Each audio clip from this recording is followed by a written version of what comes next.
آپ صلی اللہ علیہ وسلم کا گزر دو قبروں کے پاس سے ہوا. آپ صلی اللہ علیہ وسلم نے ارشاد فرمایا کہ ان دونوں کو عذاب قبر ہو رہا ہے. آپ بتاؤ عذاب قبر کیا معمولی چیز ہے؟ برزخ کا عذاب تو بہت سخت ہے، آگ کا عذاب ہے. ان دونوں کو عذاب قبر ہو رہا ہے. اور فرمایا وما يعذبان من کبیر، کوئی ایسی بڑی چیز نہیں ہے جس کی بنیاد پر ان کو عذاب ہو رہا ہے. الا وہما کبیران او کما قال صلی اللہ علیہ وسلم. فرمایا لیکن وہ حقیقت میں کیا ہیں؟ وہ کبیرہ ہیں. کیا مطلب؟ یہ ایسا گناہ کیا کرتے تھے جو کبیرہ تھا، تبھی تو عذاب ہو رہا ہے نا. صغیرہ پہ عذاب نہیں ہوتا، کبیرہ پہ عذاب ہوتا ہے. فرمایا لیکن عرف میں اس کو کبیرہ سمجھا نہیں جاتا، اس جرم کو ہلکا سمجھا جاتا ہے. پتہ یہ چلا کبیرہ گناہ وہ ہے جس کو شریعت نے کبیرہ قرار دیا. ہمارے کہنے سے نہیں ہوتا کہ یار داڑھی کٹانے سے کیا ہوتا ہے. لوگ کہہ دیتے ہیں داڑھی تو ایک انسان کے جذبات ہیں، رکھ لے ٹھیک ہے، نہیں رکھے تو بھی ٹھیک ہے. نا نا نا نا نا، نہیں رکھے تو ٹھیک نہیں ہے. یہ ذہن میں نہیں رکھے تو ٹھیک نہیں ہے، فطرت کی مخالفت ہے. تو میں وہ قبر کا قصہ سنا رہا تھا کہ رسول اللہ صلی اللہ علیہ وسلم نے فرمایا کہ ان دونوں کو عذاب ہو رہا ہے کبیرہ گناہ کی بنیاد پر، مگر اس کو کبیرہ سمجھا نہیں جاتا. فرمایا ان میں سے ایک وہ تھے جو پیشاب کی چھینٹوں سے بچتے نہیں تھے، اور دوسرے وہ تھا جو چغلیاں لگایا کرتے تھے. لڑائی ادھر کی ادھر، ادھر کی ادھر، اس کی بات اس کے منہ پہ، اس کی بات. اب بعض دفعہ انسان اپنے راز کی بات کسی کو بتاتا ہے، یار وہ فلاں بندہ ایسا ہے، آپ نے فلاں کو جا کے بتا دی وہ تمہارے بارے میں یہ کہہ رہا تھا. پھر اس نے 2-3 گالیاں نکالی، آپ نے اس کو بتایا تمہیں ایسی ایسی گالیاں دے رہا تھا. وہ ہوتا ہے نا ایسے، ہر محلے میں ہوتے ہیں، گھروں میں ہوتے ہیں. نندیں لڑواتی ہیں میاں بیوی کو، بھابھی، نند کا الٹ کیا ہوتا ہے؟ بھابھی ہوتا ہے. نند لڑواتی ہیں بھابھی کو اور اپنے بھائی کو بھابھی سے لڑوا دیتی ہیں، اس کی ادھر لگائی. میاں بیوی کو لڑوانا تو بہت ہی بڑا جرم ہے اللہ کے بندو. تو شیطان اس پر عمل پہ اتنا خوش ہوتا ہے، حدیث میں آتا ہے کہ شیطان کسی عمل سے اتنا خوش نہیں ہوتا جتنا اس بندے سے خوش ہوتا ہے جو میاں بیوی کو لڑوا کے آئے. ادھر کی ادھر، ادھر کی ادھر، خام خام میں ان کو رہنے دو. چلو ایک غلط ہے تو غلط ہی، جب خوشی سے ہنسی خوشی زندگی گزار رہے ہیں تو تمہیں کیا ضرورت ہے ان کو لڑوانے کی؟ ایک آدمی آیا، ایک صاحب مجھے کہنے لگے، میرے گھر میں ایک بندہ آیا کہنے لگا کہ میری بیوی گھر میں صفائی ستھرائی کرتی نہیں ہے، گھر گندا رکھتی ہے. تو ایک خاتون آئی، وہ کہنے لگی مجھے فون کر کے آپ کی بیوی نے تو گھر کو کباڑ بنایا ہوا ہے. کہہ رہے ہیں اس دن سے مجھے اپنی بیوی کی نفرت دل میں پیدا ہو. تو میں نے کہا کباڑ بنایا ہوا ہے یا نہیں بنایا ہوا ہے، جب آپ اس کباڑ پہ ہی خوش ہو اپنی بیوی کے ساتھ تو کسی تیسرے کو اعتراض کرنے کی کیا ضرورت ہے؟ آگے کتنی غلط بات ہے. کسی کے گھر میں جا کے اس میں عیب دیکھو، اور اس کی بیوی کی برائی شوہر کو، اور شوہر کی برائی. اب بعض شوہر ہوتے ہیں باہر آنکھ مٹکا کر رہے ہوتے ہیں. آج کل تو مارکیٹ میں اسی قسم کے شوہر آ رہے ہیں، زیادہ تر باہر آنکھ مٹکا کر رہے ہیں. اب کسی نے دیکھ لیا، بیوی کو جا کے بتا دیا تمہارے میاں کی تو یہ حرکتیں ہیں. بھائی غلط حرکتیں ہیں تو میاں کو بتاؤ نا، بھائی تم یہ کیا کر رہے ہو آنکھ مٹکا؟ یار آنکھ مٹکا تو سمجھتے ہیں نا، کرتے ہیں تو سمجھتے کیوں نہیں ہوں گے؟ معذرت کے ساتھ آپ لوگ نہیں کرتے، لیکن جو لوگ کر رہے ہیں وہ تو سمجھتے ہوں گے نا. تو اب بیوی کو جا کے کیوں بتا رہے ہو؟ اس کے دل میں شوہر کی برائی آئے گی. بھائی اس کو تو یہ بتاؤ تمہارا شوہر بہت اچھا ہے، تاکہ اس کے دل میں محبت ہو. اگر وہ غلط ہے، طلاق کے بعد کیا ہوگا؟ کیا ایسا اچھا شوہر مل جائے گا؟ ابھی تو آنکھ مٹکے والا ملا ہے، ابھی دوسرا وہ اس سے بھی بڑی فلم ہوگا، وہ پتہ نہیں کیا نکلے، اور گھر بچے رل جائیں گے، بڑی مصیبتیں کھڑی ہو جاتی ہیں.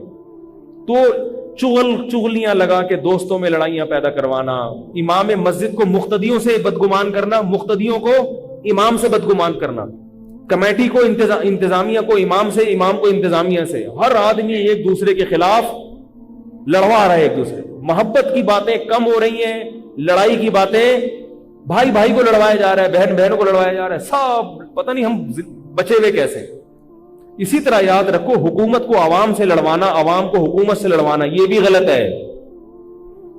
یہ بات یاد رکھو، اس وقت اسلامی ملکوں میں جتنے بھی حکمران ہیں، کرپٹ بھی کیوں نہ ہو، لیکن ان کرپٹ حکمرانوں کا بھی رہنا نہ رہنے سے بہرحال بہتر ہے. ابھی میرے پاس لوگوں کی کلپس آتے ہیں کہ سعودی عرب کے بادشاہ نے امریکہ کے ساتھ یہ کیا، اتنے اس کو کروڑوں روپے کے تحفے دے دیے. میں کہتا ہوں غلط کیا. سعودی عرب کے بادشاہ کو ایسا نہیں کرنا چاہیے. امریکہ کی غلامی میں بہت ہی زیادہ آگے نکل گئے یہ لوگ. واقعی غلط کر رہے ہیں. کروڑوں روپے کے اس کو ڈونلڈ ٹرمپ کو ہدایہ دے دیے اور پھر اس کی تعریفیں اور پتہ نہیں کیا کیا ان کے پیچھے جا رہے ہیں. لیکن اس کے باوجود اگر سعودی عرب میں وہاں حکمرانوں کے خلاف قوم کھڑی ہو گئی تو اس کا فائدہ نہیں ہوگا, اس کا نقصان ہوگا, اس کا نقصان ہوگا. سعودی عرب ٹوٹ جائے گا, یہاں روافض کا قبضہ ہو جائے گا, حرمین ہمارے ہاتھ سے نکل جائے گا, بڑے خطرات ہیں. تو بھائی ٹوٹنے نہ دو کسی چیز کو, بھائی جیسے تیسے ہیں, بس زبان کی حد تک اعتراض, بھائی سعودیہ کے بادشاہ کو ایسا نہیں کرنا چاہیے تھا, لیکن بہرحال رہنے دو, کیونکہ ابھی وہاں اگر جمہوریت آئے گی تو لائے گا کون اور کس کی مرضی کا آدمی آئے گا؟ افغانستان میں جمہوریت ہے, نام کی ہے, بیٹھے ہوئے کس کے چمچے ہیں؟ امریکہ کے چمچے بیٹھے ہوئے, اور افغانستان کا بیڑا غرق کرتے چلے جا رہے ہیں, کھائے جا رہے ہیں افغانستان سے, پتہ نہیں کیا کیا دھاتیں نکال رہے ہیں. لیبیا میں قذافی کو اتروا دیا یہ کہہ کے کہ ظالم میں تھا, وہ ظالم میں مانتا ہوں, لیکن جیسا بھی تھا بہرحال اس کا ہونا نہ ہونے سے بہتر تھا. اس کی حکومت گئی ہے, لیبیا کے سارے وسائل پر اسلام دشمنوں کا قبضہ ہو گیا, سارے وسائل پر کس کا قبضہ ہو گیا؟ اسلام. عراق میں صدام حسین جیسا مرضی تھا, عیاش تھا, ظالم تھا, جو مرضی تھا, لیکن اس کو ہٹا کے ہمیں کیا ملا؟ کیا خلافت قائم ہو گئی وہاں پہ؟ بولو بھائی, سارے وسائل کس کے قبضے میں؟ اسلام دشمنوں کے قبضے. وہ تیل کے کنویں بھر بھر کے لے رہے ہیں, اتنا انہوں نے تیل جمع کر لیا, موجہ ہی موجہ, اور ہم یہاں بیٹھے ہوئے ہیں.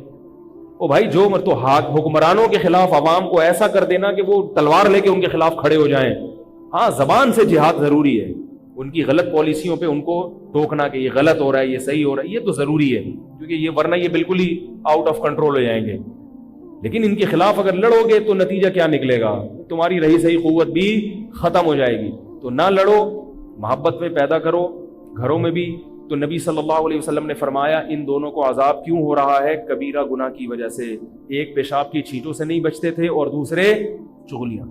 اور پھر آپ صلی اللہ علیہ وسلم نے شاخ رکھی ہری, فرمایا جب تک یہ ہری ہے لعلہ یخفف عنہما, شاید ان پر عذاب کم ہو جائے. تو اب یہاں ایک بات ہے, یہ یاد رکھو, قبروں پہ ہری شاخیں لگانا جائز نہیں ہے, یہ نبی کی خصوصیت تھی, کیونکہ کسی صحابی سے یہ ثابت نہیں ہے کہ انہوں نے قبر پہ درخت لگایا ہو یا شاخ لگائی. تو یہ غلط ہے, لوگ قبروں پہ درخت لگا دیتے ہیں. درخت لگائیں گلی محلے میں جہاں پبلک ہوتی ہے. مردے پبلک کے حکم سے خارج ہو گئے. آپ کہیں گے وہاں بھی تو بہت زیادہ پبلک ہے, لیکن ان بیچاروں کو درختوں سے کوئی فائدہ نہیں ہوتا, وہ تو خود درخت کی کھاد بن جاتے ہیں بیچارے, تو جڑیں قبروں میں چلی جاتی ہیں, تو ان کو کوئی فائدہ نہیں ہے. بلکہ اور یہ قبرستان میں درخت لگانے کا ایک نقصان یہ ہوتا ہے کہ سارے ہیروئن کی چرسیوں کو وہاں چھپنے کی جگہ میں, سارے زانی وہاں پہنچ جاتے ہیں, سارے عامل اور جادوگر وہاں پہنچ جاتے ہیں.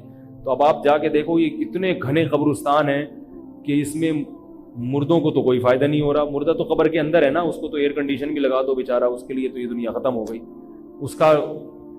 بلکہ مردوں کو نحوست ہو رہی ہوگی ان کی, جو وہاں پر جو غلط حرکتیں ہو رہی ہیں, اس کی نحوست شاید مردوں کو نقصان نہ پہنچا رہی ہو.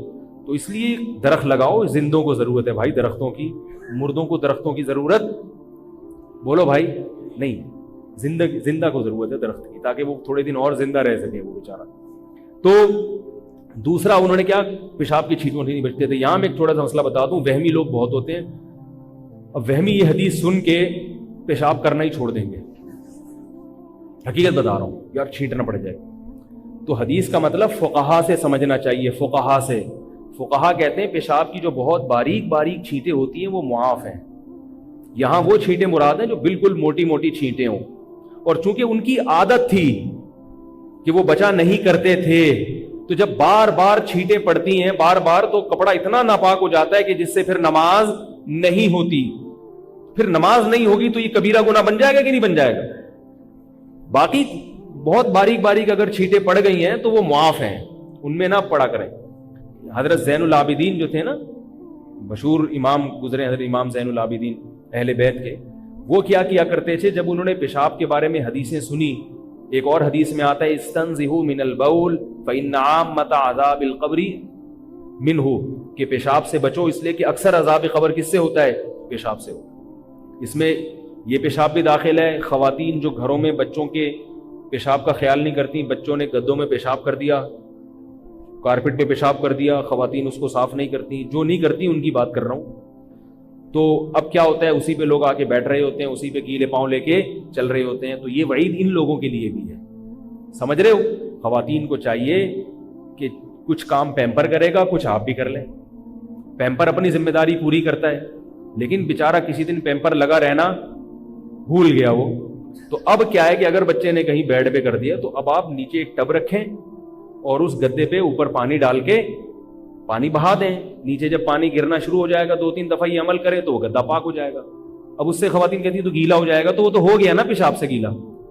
کتنا آسان طریقہ ہے پاک کرنے کا. ہم یہ تھوڑی کہہ رہے ہیں گدا اٹھا کے لے جاؤ اس کو ڈرائی کلینر کو دو. جہاں پیشاب لگا ہوا ہے نیچے ایک ٹب رکھا, گدے کے بیڈ کے نیچے ٹب رکھا, اوپر جگ ڈالا پانی سے, جگ یا لوٹا کوئی بھی چیز ہو, 2-3 دفعہ اس کو ایسے کیا تو وہ جب آر پار ہونا شروع ہو جائے گا تو پاک ہو جائے گا.